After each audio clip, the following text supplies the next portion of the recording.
राकेश जी, उमा डांगी जी, मोनिका जी, खेमराज साहू जी, सोनू टमटा जी, चंदू कफलटिया जी, हेमा आर्या जी, सुशील कुमार जी और प्रकाश मेहता जी, मुकेश जी, हिमांशु जोशी जी, शैलेंद्र दानू जी, आगे जाओ ना। पाठक साहब और उपस्थित मेरे सभी भाइयों और बहनों, उपनल कर्मचारियों का मामला आप खुद ही उसमें हो तो आपसे कोई चीज़ छिपी नहीं है, चाहे वो 9 का आंदोलन हो, 11 का आंदोलन हो, 16 का आंदोलन हो और आज का ये आंदोलन। मैं केवल आपके समर्थन में इसलिए आया हूँ क्योंकि जब हम विधायक बना मैं दूसरी बार में, तो विधानसभा में आपके विषय को मैंने उठाया था और सरकार ने टाल मटोली के लिए एक समिति का गठन किया। मैं यहाँ जितने इलेक्ट्रॉनिक और प्रिंट मीडिया के साथी हैं उनके समक्ष भी इस बात को कहना चाहता हूँ, सरकार हाई कोर्ट के निर्णय के विरुद्ध बोरा जी सुप्रीम कोर्ट गई है।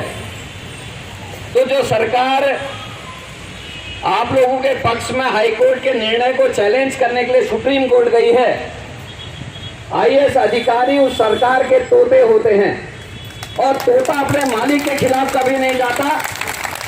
ये कैसे माना जा सकता है कि वो आईएएस अधिकारी जो सरकार के इशारे पर चलता है, उठता है, बैठता है, सोता है, खाता है, वो अधिकारी आपके पक्ष में निर्णय देगा? हम इसका ठोस विरोध करते हैं।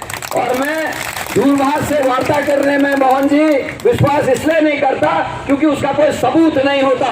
मैं पत्र प्रेषित करूंगा नए मुख्यमंत्री को और आग्रह करूंगा कि जनप्रतिनिधियों के का एक समूह का एक बनना चाहिए और उसमें माननीय मंत्री हरक सिंह रावत जी की अध्यक्षता में हर दल के विधायकों को उसमें शामिल किया जाना चाहिए समिति में, जो इस चीज का स्टडी करके उसका निर्णय करने के लिए सरकार के सामने रिपोर्ट प्रस्तुत करे।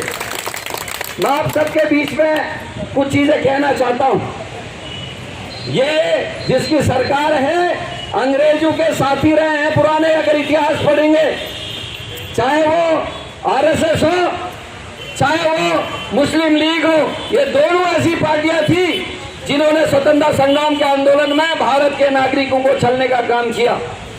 और आप सबसे निवेदन करना चाहता हूं, चाहे आप उपनल के कर्मचारी हैं, चाहे कोई परमानेंट कर्मचारी है, कर्मचारियों की एकता बनाए रखनी चाहिए।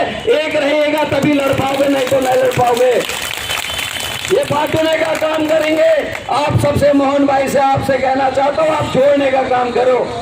इन्होंने सबसे पहली शुरुआत करी अटल बिहारी वाजपेयी की सरकार में, जब चतुर्थ श्रेणी कर्मचारियों की नियुक्तियां बंद की। आप सब चुप रहे, हम चुप रहे, उसका आज खामियाजा पूरा देश भुगत रहा है।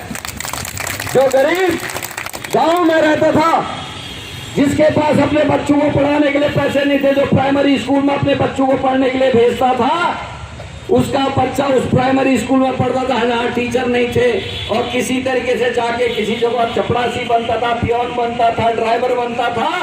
और वो जो बच्चा ड्राइवर या पियोन बनता था, वो जब नौकरी में आता था, अपने बच्चे को किसी अच्छे स्कूल में पढ़ाता था, उसका बच्चा हेड क्लर्क पहुंचता था और उसका नाती या नातनी वो जाके ऑफिसर बनते थे।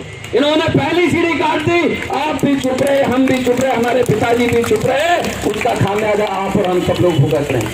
दूसरी बार करी वाजपेयी जी की सरकार ने, भारतीय जनता पार्टी की सरकार ने 2004 के बाद जितने भाई जितनी बहनें नौकरी करेंगी, 30 साल इस देश की रक्षा करेंगी, नौकरी करेंगी, सेवा करेंगी, उन लोगों को कोई पेंशन नहीं मिलेगी जब वो रिटायर होके घर जाता है। जब आदमी को अपना मकान बनाना होता है, जब बेटी की शादी करनी होती है, जब नौकरियों में लाने के लिए बच्चों को कोचिंग की व्यवस्था करनी होती है, जिस समय उसको सर्वाधिक संरक्षण की आवश्यकता होती है, उस समय वो 30 साल की नौकरी के बाद वो मेरा भाई, वो मेरी बहन कोरे हाथ घर जाता है। हम चुप रहे, इसलिए आज हम भुगत रहे हैं।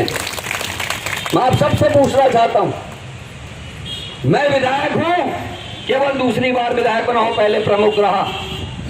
मैं अगर हार भी जाऊं, चुनाव नहीं भी लड़ूं, तो जीवन पर्यंत 60,000 रुपए पेंशन मिलेगी। और खुदा ना खास्ता अगर मैं मर जाऊं तो मेरी बीवी को भी 20,000 रुपए महीना पेंशन मिलेगी। एक सांसद जो किसी नेता के नाम से जीत जाए, राम लहर में जीत जाए या किसी लहर में चुनाव जीत जाए, उसको जीवन पर्यंत 2 लाख रुपए पेंशन मिलती रहेगी प्रबंध। लेकिन आप 30 साल नौकरी करोगे, 35 साल नौकरी करोगे, इस देश की सेवा करोगे, आप लोगों को पेंशन नहीं मिलने वाली। इसलिए कह रहा हूं, कमर कसो, एक हो। ये कलर करम मेरे का काम नहीं कि विधानसभा में भी लड़े, सड़कों में भी लड़े। अकेले मैं कितना लड़ते रहूं, टीवी में आ जाऊंगा, अखबारों में आ जाऊंगा, लेकिन आपका भला होने वाला नहीं है। एक होगे तभी जीतोगे। अभी भाई कह रहे थे हमने सेवा करी, सेवा भी करो लेकिन थोड़ा सा दिमाग से भी करो। एक डायरी अपने पास